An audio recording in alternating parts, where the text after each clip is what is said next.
Friends नमस्ते प्रणाम। मैं संतोष सर, प्रिपरेशन स्टडी साहोडी। आप सभी को मैं आज बता दूं कि मैं आज जो हिंदी का एग्ज़ाम होने वाला है, तुरंत 1-2 दिन में होने वाला है एग्ज़ाम, तो उसका जो VVI क्वेश्चंस है, जो ऑब्जेक्टिव क्वेश्चंस व्याकरण से आते हैं, उसको लेकर के आज आया हूँ। तो आप लोग ध्यान से देखेंगे और उसको पढ़ करके आप चले जाएंगे। ठीक है बेटा। कह रहा है कि हिंदी की लिपि क्या है। जो हिंदी है ना, वो किस लिपि में लिखी जाती है। बहुत सारे बच्चे रोमन में लिख के आ जाते हैं, फारसी में लिख करके आ जाते हैं, ऑप्शन में रहता है। तो लेकिन ये नहीं बेटा, गड़बड़ नहीं करना है। देखिए ऑप्शन है आपका संस्कृत, देवनागरी, रोमन और चीनी।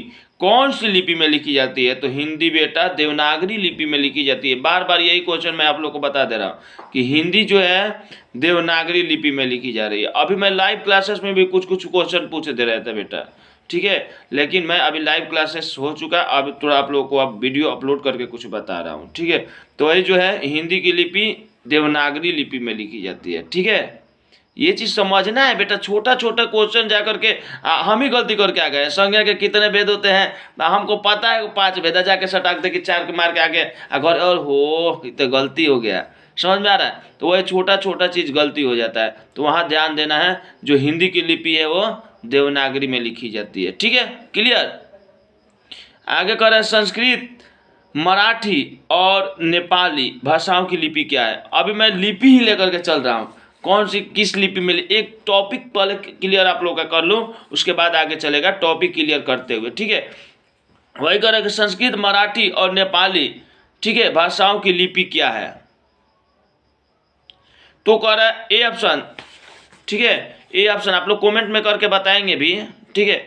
ए ऑप्शन है संस्कृत, 2 ऑप्शन है, बी नंबर है नेपाली, सी ऑप्शन रोमन और डी ऑप्शन देवनागरी, ठीक है। तो बताइए क्या होगा, बताइए बताइए फटाफट, आप लोग कमेंट करके बताएंगे, ठीक है। ये होगा देवनागरी, ठीक है। आगे कह रहा है कि देवनागरी लिपि का विकास किस लिपि में हुआ। तो कह रहा है ब्राह्मी, खरोष्टी, रोमन और गुरुमुखी।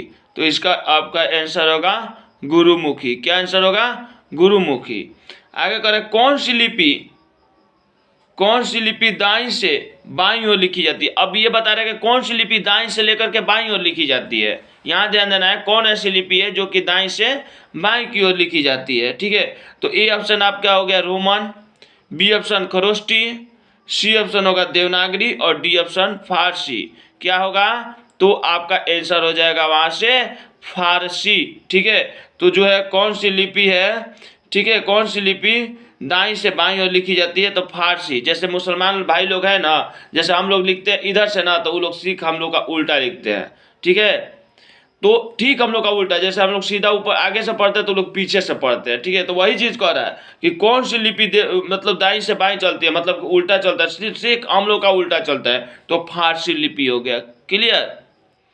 आगे कह रहे हैं कि देवनागरी लिपि क्या है। तो ए ऑप्शन है आपका अक्षरात्मक लिपि, बी ऑप्शन हो गया वर्णात्मक लिपि, सी ऑप्शन हो गया चित्र लिपि और डी ऑप्शन हो गया सूत्र लिपि। तो आपका आंसर हो जाएगा अक्षरात्मक लिपि, यानी देवनागरी लिपि जो है क्या है, अक्षरात्मक लिपि है, ठीक है। आगे करें रोमन लिपि क्या है। अब यहाँ ध्यान देना, उस समय हम लोग आप देवनागरी के बारे में बता रहे थे, अभी रोमन के बारे में पूछ रहा है, रोमन लिपि क्या है, ठीक है। तो हो जाएगा सूत्र लिपि। ए ऑप्शन है सूत्र लिपि, बी ऑप्शन है वर्णात्मक लिपि, सी ऑप्शन है चित्र लिपि और डी ऑप्शन है सूत्र लिपि। तो आपका आंसर हो जाएगा अक्षरात्मक लिपि, यानी कि अभी पूछ ओहो मिस्टेक। अभी हम लोग कह रहे थे रोमन लिपि क्या है, ठीक है। रोमन लिपि क्या है, तो सूत्र लिपि, चित्र लिपि, वर्णात्मक लिपि और अक्षरात्मक लिपि। तो हो जाएगा वर्णात्मक लिपि, ठीक है। और आगे कह रहा है भारत की प्राचीन लिपि क्या है।